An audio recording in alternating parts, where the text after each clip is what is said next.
Herði, þá förum við í kafla 5 í eðlisfræðinni sem ber heitið hringhreyfing. Ok, hlutir að hreyfast í hringi, hvort sem bíll í hringtorgi eða þú ert að halda okkur hlut út af sveiflunum í einhverjum hringi. Og það er tvenns konar hringhreyfing, það er annars vegar lárétt og það er lóðrétt. Þannig að lárétt er eins og bíll að fara keyra í hringtorgi. Það er lárétt hreyfing. Lóðrétt, þá ertu að sveifla ykkur í svona hringi upp og niður, upp og niður. Og lárétt er öllu auðveldara og þægilegra og við ætlum að byrja á því. En áður en fyrir mín það, þá ætla aðeins að rifja upp hröðun og hvernig við erum búin að vera að tækla hana. Þannig að segjum að þú ert inn í þessum minna veltekna bíl og við höfum sagt hérna að ef að bíllinn er á jöfnum hraða, jafnhraði, þá segjum við það er sama sem engin hröðun. Ok, þetta er það sem við höfum sagt, eða ég hef sagt. Hins vegar ef að bíllinn gefur í eða bremsar, þá er hröðun, eðlilega, og það er alveg rétt. En þessi hérna fullyrðing, hún er ekki alveg sönn, af því að þú getur verið á jöfnum hraða en samt fundið fyrir hröðun. Og það er þú ert að keyra í hringi. Og ein leið til þess að útskýra það, eða svona mann áttu þessu betra á því, er að þú ímyndar og svo situr inn í bíl á rauðu ljósi, það kemur grænt, þú gefur í, þá finnur líkamann þrýstast í sætið aftur á bak. Þannig að bíllinn er að fara áfram en þú þrýstist aftur á bak. Og eins, ef að bíll er að bremsa, þá fer líkaminn fram. Þannig að líkaminn er alltaf að fara í gagnstæða stefnu við hröðunina. Ok? Og ef við ímyndum okkur núna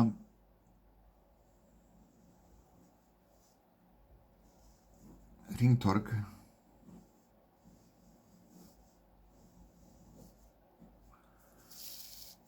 og þú ert hérna eitthvað bíll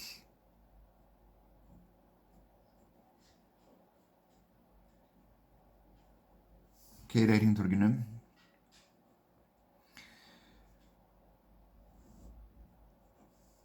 þá, og ímyndaður sért inn í þessu bíl hérna og ert að keyra svolítið hratt, að þá er líkaminn ekkert í svona slökun, heldur er líkaminn ykkar að ýtast til hliðar. Og það sem gerist er það er að líkaminn er að þrýstast út af við. Ok? Þannig að líkaminn okkar fer hérna út á glugganum hérna megin, en hröðunin er í gagnstæða stefnu. Og hún er í áttina miðjunni, miðju þessar hringhreyfingar. Ok? Það er alltaf að skrifa það hérna. Hröðun er alltaf í átt miðju hringsins.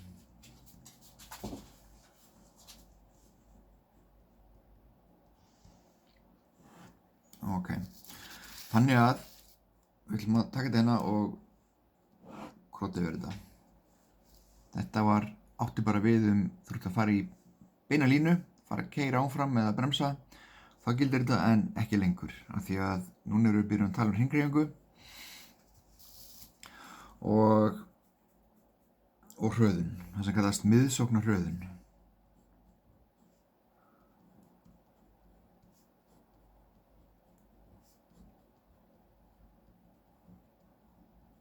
Ok, miðsóknarhröðun og það er kallað A-mið. A hefur verið hröðun og núna skrifum við A-mið sem miðsóknarhröðun. Og við getum líka hugsað þess að ef þú ert að keyra í þessu hringtorgi, hversu mikið er líkaminn að þrýstast út til hliðar. Og það er sjálfsög jafn á bak við þetta. En ef við bara ímyndum okkur aðeins, þú ert í þessu hringtorki, hvað er það sem hefur áhrif á hversu mikið þú ert að þrýstast til hliðar?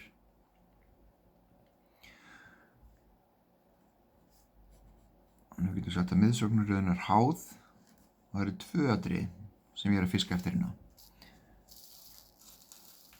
Miðsóknarröðin er háð 2. Og eitt sem er augljóst að það er hraði. Því hraðar sem þú ferð inn í hringtorg, því meira þrýstist líkaminn eitthvað til hliðar. En það sem skiptir líka er stærðin á hringtorginu, það er að segja beygjan. Ertu að keyra í einhverju litlu hringtorgi sem er lítinn radíus, eða ertu að keyra við hringtorgi sem er eins og við Háskólabíó sem er stærsta hringtorg landsins, sem er mjög stór radíus. Þannig að radíusinn er seinna atriði sem er háð, sem hröðun er háð. Og þessi jafna fyrir a-mið, og hún er vaff sem er velocity, hraði í öðruveldi, deilt með radíus. Þannig að þetta er jafnan sem við ætlum að nota mikið í þessum kafla.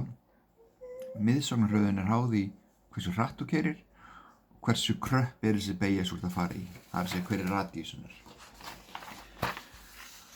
Ok, þarna er jafnan okkar og hérna kemur fyrst dæmið 5.1 og þetta dæmi 5.1 þá vorum við bara að nota þessa hérna jöfnu. Og í einu dæminu þá er a-mið og r-gefið, í næsta í b-lið þá er a-mið og vaff-gefið og í c-lið þá er vaff og r-gefið, eitthvað svoleiðis. Það er alltaf bara eitthvað tvennt gefið og þau eru bara að æfa ykkur að vinna með þessa jöfnu. Ok, þannig að það er bara smá algebra. Skemmtileg algebra. Hérna í 5.2 að þá er eitthvað band. Það er ákveðið langt og það er í fetum. Þannig að við þurfum að breyta þessum feti yfir í metra. Og já, kannski fínt bakka aðeins hérna. Svo að einingarnar hérna, a-mið, þetta er í metrum á sekúndu í öðru. Radíusin er í metrum og hraðin er í metrum á sekúndu. Þetta eru einingarnar sem raunum. Ok, þannig að bandið hérna er 1,3 fet. Það er fjarlægðin héðan yfir í miðjuna. Þetta er okkar radíus R, 1,3 fet, en þið verður að breyta því yfir í metra. Ok, síðan er gefið hérna massi. Þetta er bara smá trikk. Þið þurfum ekki massan. Hérna er ég bara að vera skemmtilegu við ykkur og rugla ykkur aðeins í rýminu. En þurfum ekki massan hérna, en seinna mér þurfum við massan. Hraði hlutarins er 2 metrar á sekúndu og þá er ég hérna að reikna a-mið. Ok, til að einfalda þægilegt. Dæmið 3, þá er bíll á okkur hraða og hann er í kílómetrar klukkustund. Þannig að hérna þurfum við að átta ykkur á því að við viljum ekki nota eða vinna með kílómetrar klukkustund, við viljum að vinna með metra á sekundu. Þannig að við deilum með 3,6. Deila þetta með 3,6 og þá fáum við metra á sekundu. Hérna sér maður 15 metra og þá er hægt að við maður setja það bara beint inn í jöfnuna nema það að þetta er þvermál. Ok? Og við erum ekki að vinna með þvermál í okkar hringtorgum eða í okkar hringhreyfingu, heldur að við vinnum með radíus. Þannig að þið vitið munin á radíus og þvermáli. Þannig að þið þurfum að passa það.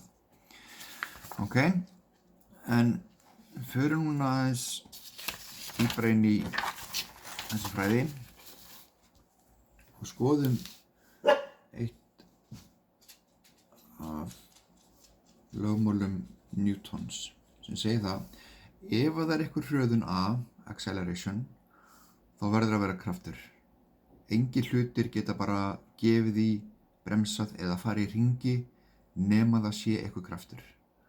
Þannig að í tilfellinu, þessi tilfelli, að þá er hlutir að fara í hringi og það er því það að maðurinn er að tosa í þetta með höndinu sinni.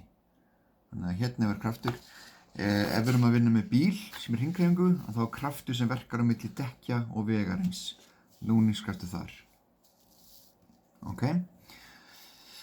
Nú, við vitum að A-mið og A er hérna sama. Við köllum þetta A-mið til þess að aðgreina þetta í hring. Svona. Þannig að við getum sagt að heildarkraftur sem verkar á bíl, sem verkar á hlut sem hefur verið að sveifla í hringi eitthvað svoleiðis, hann er M, það er þetta hérna M, og staðan fyrir A-ið, þá setjum við fjöðru deilt með R. Ok, þannig að hérna eru komið aðra jöfnu, það sem ekki lengur með eitthvað acceleration, heldur eru með krafta og hraða og radius. Hérna er síðan hinn jafnan, hérna er ekki neitt kraft, hérna eru bara með hröðun, hraða og radius. Þannig að við erum komin með tvær jöfnur til þess að vinna með. Þá skoðum við dæmi 5.4, þannig hérna er bíll sem vegur 1,1 tonn, keyrir á jöfnum hraða í hringtorki sem er 25 metrar í radius. Þetta er svolítið myndalegt hringtork. Þá spurt hver er þverkrafturinn F2 sem verkar á bílinn. Þá þurfa hans að rifja upp. Og hérna er þessi fallega teikning. Sjá það er ekki sniðugt að vera með mér í lið í Pictionary, en ok. FG verkar niður. Jörðin er að tosa bílinn niður. Malbikið heldur á móti, svo bílinn detti ekki ofan í jörðina. Og það er okkar F2. Þetta er einu kraftarnir sem verka upp eða niður. Þá getum við sagt að F2 er sama sem FG. Og hvernig reiknum við FG? FG er bara M sinum G. Passa okkur því, við viljum ekki að vinna með töluna 1,1. Við verðum að breyta 1,1 yfir í 1,1 tonni yfir í kíló. Þetta verður 1100. Og þá erum við komið með okkar F2, það er aðlunum okkar. Núningsstuðull milli dekks og vegar er 0,9. Þetta er núningsstuðull, það er þetta MUI, þetta skrýtna U hérna, torrentmerkið eða svo maður segja. Það er 0,9.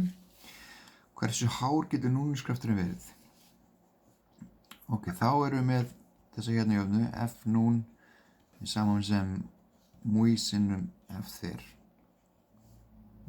Vitum okkar MUI, núningsstuðullinn, vitum okkar F2, það er